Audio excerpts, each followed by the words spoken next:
It's going. Hi, Dr. Price. How are you? Hey, they're probably gonna get that little blooper right at the beginning. It's all good. Everyone loves a good blooper. Welcome to our another Wednesday night. We do it once a month on a Wednesday. What's up, Doc? And last time we got some really, really good feedback and we got several questions. But before we start, I do want to encourage anyone and everyone who has gotten Dr. Price's book, Spark the Heart, to go ahead and go on Amazon or wherever you have purchased the book and give us a 5-star rating. Dr. Price, how are you doing today? You know what? I'm doing very well, and it's now raining where I am, so I love the rain. So it's good. Well, it kind of stopped, so I'm hoping it doesn't start back up. So when I go do yoga, it doesn't mess my hair up. But hey, it is what it is. So, Dr. Price, we actually got some pretty good questions in from our last What's Up Doc that I wanted to just go ahead and dive into, because I'm actually interested to hear your answers on all of them. Okay. Oh, we should tell people I have not seen the questions beforehand. This is extemporaneous, number one. And number two, if you have a question that you'd like to pick our brain about, let us know, and happy to try to get to your question too. Absolutely. You can either go ahead and leave something in the comments if you want to. But if you want to send us a question, just shoot it to us at info@livelyparadox.com and we'll get it on our next What's Up Doc. So let's go ahead and get started. All right. All right, Dr. Price. The first question says, Dr. Price, you and Dr. Robert recently did an empathy workshop with our organization. During the workshop, you asked each of us to write down 10 things that we admire, like, or valued about a person we chose to be a leader and what qualities we like. So we broke it into two groups, the emotional intelligence versus the intellectual intelligence. Surprisingly, most of us and everyone in the room have more EQs over IQ. How can we shift the narrative that IQ or the value of IQ is not as much as EQ? You know, I think this is a fantastic question because, especially for academics, um, our work is to focus on education, our work is to focus on intellect. I personally believe that many of the world's problems, at least the ones we have here in the United States, are rooted in a lack of information. So if you don't have knowledge about an issue, you got to go get it, right? Like we want people to be informed about what they're talking about. But as you transition from doer to leader, as you described in the question, I ask people, who do they admire, right? Mm-hmm. And when you look at who you admire and what are 10 to 12 characteristics about that person, by and large, it is emotional characteristics or more EQ things. And so I invite everyone who's willing to do the same exercise with people. You know, my personal, like, wise counsel tells me often don't hold people accountable to what you want or what you say, hold people accountable to what they say. And if we're honest about what we appreciate in leadership, we know that it's probably not. I mean, I want you to be smart, but I Mm-hmm. also want you to be a person of integrity and to be kind and to be um, supportive and, you know, all those things. Yeah. One of my favorite leaders is courageous. And it's interesting how sometimes people think that's an IQ characteristic, and it's absolutely not. You don't have to have any kind of education, formal or otherwise, to be courageous. And so I think, you know, let's ask people to describe their favorite leader and what is it about them that they appreciate. And there's only been one time of the hundreds of times I've done that exercise that someone had more IQ related things. Um, and I will also say that it showed up in her leadership survey results. Oh, that's absolutely correct. I remember that too. Mhm. I remember that. No, I think that's a good point, and it's not really saying that one is better than the other, right? Or we can do with one and get rid of the other. It's a blended equal of both. So absolutely love that. The next question, it actually came from the keynote conference that you did recently. And so it says, Hey, Doc, I met you at the Central Exchange Conference and you were a marvelous keynote speaker. As someone who is not a decision maker within my organization, what are some ways that I can encourage our executive team to buy into bringing empathy into the workplace? Oh, so positional power is a real thing. So thank you very much for that question. And sometimes when we are in what I call the bottom rungs of an organization, the people who are like frontline where the work is happening, it can be harder to influence like how money gets spent. However, I think when you can create relationships with the people who have the budget for learning and development, when you can have conversations with the people who are responsible for the results of engagement surveys. I don't know if you do those at your organization, but when engagement surveys results are low, like when you hear people saying trust is low or intent to stay is low, or, you know, if I get any kind of opportunity to do anything else, I'm gonna leave. I used to say, listen, if I win the lottery, I might show up at work the next day, but you're gonna find my jewelry to be very distracting. But so I'm telling a little bit of a joke, but if you have those kind of survey results, typically underneath all of it is a lack of empathy. You know, we've embraced comments like, hey, it's not personal, it's just business. We tell people to leave their problems at the door, leave their thinking, their thoughts at the door. No one is really able to do that. And that quote about it's not personal, it's just business is, do you know where that comes from? No. The mafia. You told me that. You did tell me that. It's from the mafia, and we don't want to run our organizations like the mafia runs its organization. And maybe we do want the revenue targets to be met, but that's another story for another time. Like when we think about change that we're trying to accomplish, when we think about relationships we're trying to build, trust issues, culture problems, almost all of it can be taken back to even inclusion, equity issues.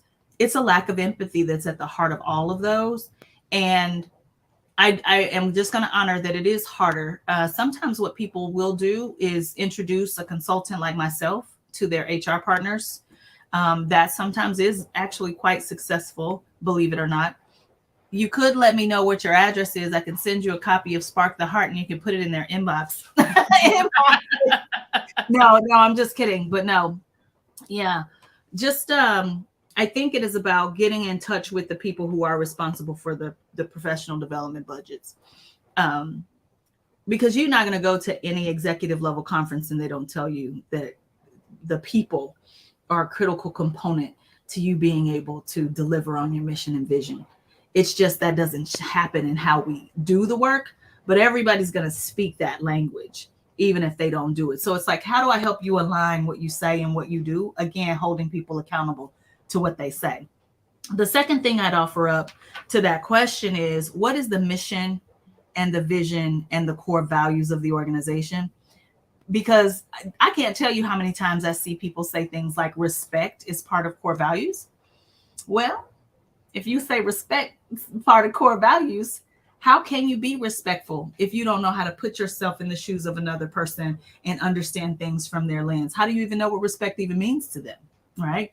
So I think those two things would probably be helpful. Dr. Price, I want to add in, let's say an organization doesn't, I don't want to say they don't believe in investing in development, but there are just some organizations that at certain levels, they're not investing into their workers. How can I, as an individual, invest in myself? What are some ways that I can invest in myself? To bring empathy within my own circle of trust and people that I work with on a daily basis. But what are some ways that I can, increase my own development? Is that a question from a client or is that your own question? That's just my own question. I was like, girl, that don't even sound like somebody listening to us. So let me first just say, I have worked in a couple of really large organizations, and in those instances, sometimes we didn't have enterprise-wide buy-in on something. Mm-hmm. Sometimes marketing has a leader who is all in, and the marketing leader decides, hey, I'm going to do this for my team. I have a personal friend who was looking to her leadership to do some team development stuff, and they hadn't done it. And so she was like, they need to do this team development work. And I'm like, but you're a director. You do it, right? Like, you bring in the professional development. You have a budget. Right. You do the professional development for your team, because we like to think about company culture as if it's like the temperature in this room I'm in. And that's not how company culture is. Company culture is more like the weather outside. We can't really control the weather outside, but each individual leader can control the climate in the room they're in. And so, how do you make sure that you've got your hand on the thermostat for the 10 to 12 people you work with every day to make sure you as a leader are not making their lives miserable? Because I can work for a horrible place if I have a good leader. Right. Conversely, I can work for an amazing company and my leader is terrible, and I'm not gonna know necessarily that that's a great company because the person I have to interact with every day is challenging. So for people who are in leadership roles, I'm like, hey, you take the ownership of developing your people, even if the entire organization is not focused on development. Now, as an individual, what I try to do as a consultant is make all of my work accessible. So you can buy a book, you can listen to the Audible, you can take the assessment, you can in a minute be certified for a nominal fee. But if I go through an organization, there's a much different price associated with that. But there's not a single exercise in any of my workshops that I've not written about somewhere, either on YouTube or made available in the Lightspeed VT, which is only $10 a month that you can get on the Lightspeed Paradox page. And honestly, if you want to go through all the courses all in 1 month, it only costs you $10. Just, cancel your subscription after you're done. And I think sometimes when we feel like victims of our circumstances, we go, well, they are not developing me. What I would invite people to do, this worked for me. It is not the way, it is just a way. It's like, where do I want to be better? Because you get to see this. If I want to take a improv comedy class, I'm going to. If I want to learn more about DISC, I'm going to take the class. If I want to learn more about being trauma informed, I'm going to take the class, or I'm going to read the book, or I'm going to watch it on YouTube. And guess what else? I'm going to share it. Right. Every time I read something, I'm like, hey, you all should read this. Or if it's not that great, I'm like, hey, don't read this, and I don't know about them. And so I think it's just restoring the control for what we do have the ability to influence. And I actually have an entire section around boundaries and focusing on what you can control in Spark the Heart. What else you got? Thank you. The next question I have is, Dr. Price, thank you for taking the time to answer my question. You recently met with me and my organization. I think you're absolutely funny. I think this is going to be a good question because you and I differ on values. Your high school teacher was wrong. I think you could have been a great comedian. Anyways, the work that I do can get emotionally and mentally draining for me. So I tend to tell jokes often and to try to lighten the mood. Lately, with everything going on in the world, I find it hard to show up as myself and bring jokes into the workplace. How can I lighten up the mood with my coworkers without landing myself in HR? Well, you are a person after my own heart. One of my primary values is humor. And my Myers-Briggs is ENTP. My Enneagram is Enneagram 7 with an 8 wing. And so sometimes I definitely use humor to add a little levity to situations. And humor ruins your executive presence. And as you just have to, so I'm going to be with a group of, 40, 50 CEOs tomorrow. Mm-hmm. And I'm going to limit my jokes, like really. So when people are having, and here's how I decide, when people are having incredibly emotional moments, meaning that they feel really angry or really sad or kind of despondent about something that has happened to them, I use those moments to bite my tongue because I have a joke inside 100% of the time. But I ask myself, and this is something I'm trying to do more in my personal life, am I thinking only about myself in this moment and trying to ease my discomfort with the joke? Or am I thinking about the other people in the room? And I think that the joke would be helpful for more people more often. And if I'm being honest and transparent, too often, I'm trying to alleviate my own discomfort. So I tell a joke to bring a little levity to the space. And so I'm conscious of my humor. You know what? I should probably write an article about that because it is one of my personal values. Like we went back and forth on this when we were coming up with the values. But I will say for me, yesterday was a great example of how humor worked in the room. When we were with our client yesterday morning during our training, we had nothing but laughter on what was it, Tuesday morning at 9 a.m. for 4 hours, things not working the way that we wanted it to work, but humor, even with them, it was great for all of us. What's interesting is sometimes we forget that adults, no matter their level, wants to have a good time while they're in training. And I can tell you that there's one thing no one can ever say about any of our training sessions is that it felt like it was long or that they did not have a good time. It's folks out here acting like I want to go to HR. I am going to tell a funny story before you get to your next question. This is how bad I used to be. I used to have clinics in my office, and I mean clinics, not tissue. I had clinics in my office for when I had to give someone some tough information. And I knew that they would probably say that they were going to go to HR. I knew that they would probably cry. So I would talk to HR before I'd be talking to someone and say, hey, so-and-so is probably going to be in here to talk to you later because I'm having a conversation with them about performance. Mm-hmm. Just to give HR a heads up. And so then when they would start to cry or when they would get mad or when they say I'm going to HR, I would say, Janice is expecting you, because that was the name. Janice is expecting you. I told her you were coming, and I'd hold my box of Kleenex like this. It was absolutely devoid of any empathy. Mm-hmm. And I'm almost embarrassed sometimes about how I used to be, but I am a walking testament that empathy can be taught and that we have a responsibility to teach it to people and the impact that it can have on people's lives. Absolutely. Absolutely. So Dr. Price, let's go to our next question. It says, Dr. Price, as a CEO of a small company, I'm trying to encourage my team that I trust them with making decisions. Lately, everyone has felt the need that they need to run all of their options past me. Mm-hmm. And I find myself asking why.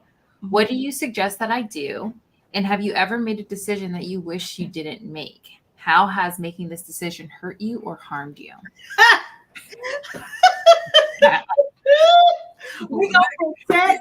think we gonna need an after hours what's up doc for that question. we gonna protect the guilty, but let me start first with why is not a great question for people behavior. Okay, why is not a great question for people behavior. Asking why 5 times 5 different ways is a process methodology that we used to use in engineering for manufacturing. Works wonderful for making processes better. But when you're thinking about people situations, when you start asking why, and you ask why again, and you ask why again, you find out that most of us really should be in therapy. I am, and I don't know why most people are not. But we're up here trying to encourage someone to have a little more confidence, and they got some hole in their heart that they haven't solved since they were 13. So why is not going to be of service to you. So I want you to stop asking that question. Here's what I would like for you to do instead. When someone comes to you with a question, and it is something that you think has too many details or too many options, go ahead and engage in that conversation. But at the end of that conversation, I want you to say these words. Thank you. I appreciate the time and effort you brought to bring me this, 4 or 5 options.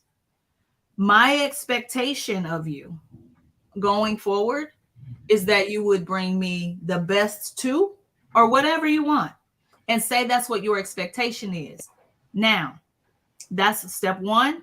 Go ahead and have the conversation as is. Step 2, share what your expectation is. Now, this is the most important part of this.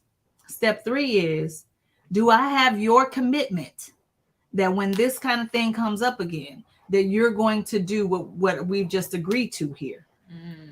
And when they commit, now you're just holding them accountable to what they committed to. Now it's not your expectation anymore. They said they were going to do it. So you hold people accountable to what they said they are going to do. And if they don't agree, then that's an opportunity for you all to have a discussion about that disagreement. But if they agree, again, now I'm just holding you accountable to it. Now, don't get mad if after one big old conversation with you, they didn't get it just perfect. But certainly in a small business and as a small business owner, I understand the importance of, like, things just move so much faster. And so sometimes the ways in which people want to use your time can be burdensome. So I give you that. Now, have I ever made a bad decision? Child, I've made some pretty hefty bad decisions. Yeah, I'm not going to go into great detail. But what I do when I make a bad decision is try to figure out, can it be salvaged? Like, can we write this? Like, is this a oops moment? Or I learned this when I was at Hallmarks. Is this a oops moment or a yikes moment? Oops means with the information I have today, I might have made a different decision. That's what oops means. Yikes means stop everything. This is so bad, it's going to be harmful. We need to go back and we need to reset. We need to do it all over again. And so I think it's important for us to evaluate whether or not things are oops moments or yikes moments.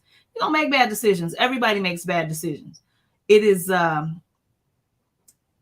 little scarier when you are a small business owner because you get to see the direct impact of those bad decisions.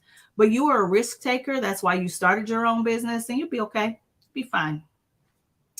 I love it. I love it. And you're just kind of talking about, taking that time back. So when the individual comes up to you and asks you the question again, or brings you the option again, you're putting steps in to actually give you time back to actually put some things in place. And so it leads us into our next question. And it says, Dr. Price, a few months ago, you and your team came to our organization to do our DEI training. You asked us what gets in the way. I find myself trying to move on the continuum of the rubric that you provided me, and I'm getting burned out because everything is now getting in the way. Work, friends, family, school, and even kids. I want to be an ally to the people who are different from me, but I don't want quick fixes in my life. You mentioned something about destination or journey. I didn't catch that part. Can you elaborate on this for me? Yeah, I think part of the reason why we burn out, especially when we start dipping our toe into DEI work, and that's diversity, equity, and inclusion. If you're not familiar with the term, just how can we embrace the differences and invite differences into our spaces? How can we make sure that those people feel included, and then that our policies and practices are equitable, and that we give people what they need in order to be successful at work?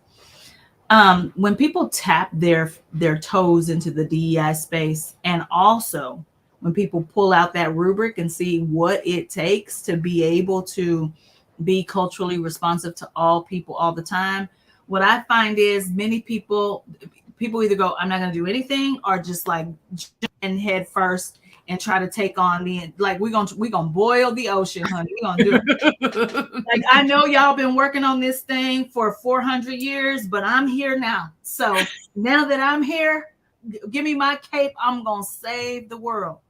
And here's there was one moment in my journey where I felt that way, and it was when I finished the Race Equity Institute has a session called Groundwater, and it used to be 3 days or 2 days. It's much smaller now. But it was just day after day after day of the institutional systemic racism in the United States of America. And it was just like fact after fact after fact, and story after story after story. And there was no way you could walk out of there disagreeing with the racist problem and the racial problems that we were having. And I did feel overwhelmed. And I remember my facilitator saying this to me: you've got all these things in the world that you care about. That's your circle of concern. There's a smaller circle of things that you can influence. That's your circle of influence. But the happiest people in the world, who are the most balanced, are the ones who stay right in this circle of control. And so she asked us to think about what is going to be your space where you are going to move the needle on DEI, or diversity and equity and inclusion, or race equity and inclusion efforts. And it took me about 6 months for me to land on, I'm not tackling everything. My job is to help leaders be better at what they do. I believe that good, solid leadership is inclusive. I believe it is also empathetic, and I also believe it is equitable. There's not some leader out there who is amazing at what they do, who completely lacks empathy, excludes many people on their team, and has unfair practices and policies based on characteristics like race, gender, sexual orientation. So my lane is pretty narrow. And once I narrowed it, what did somebody say today? They were like, we're looking at your face and we're trying to figure out what you're really thinking. And you just neutral. Well, part of the reason why I'm able to be neutral is because I have narrowed my focus. I'm focusing on this, one little part of the world that I can control. And I think that that's what if you tell me you're burnt out, and if it's an attitudinal burnout, it's like, okay, if you feel like your attitude is like stank, usually it's because we feel we've been mistreated somewhere. Mm-hmm. So identify that. But if you just are physically tired and burnt out, when was the last time you took a break to rest? I tell people, you got to take your car to the gas station. You can keep driving it all you want, but when it runs out of gas, it's going to be at the most inconvenient time and not in the best place. And we just do not know how to take a moment to take our bodies to the gas station. Right. So if you feel physically burnt out, it's typically because you're not doing anything to take any rest. But attitudinal burnout, where you don't feel physically tired, but you just find yourself walking around with a stank attitude all the time. This was me for the last month and a half about something that I thought I was mistreated on. It is typically, and I must also say I was being selfish and thinking mostly about myself. So I'm working on, I'm always working on myself.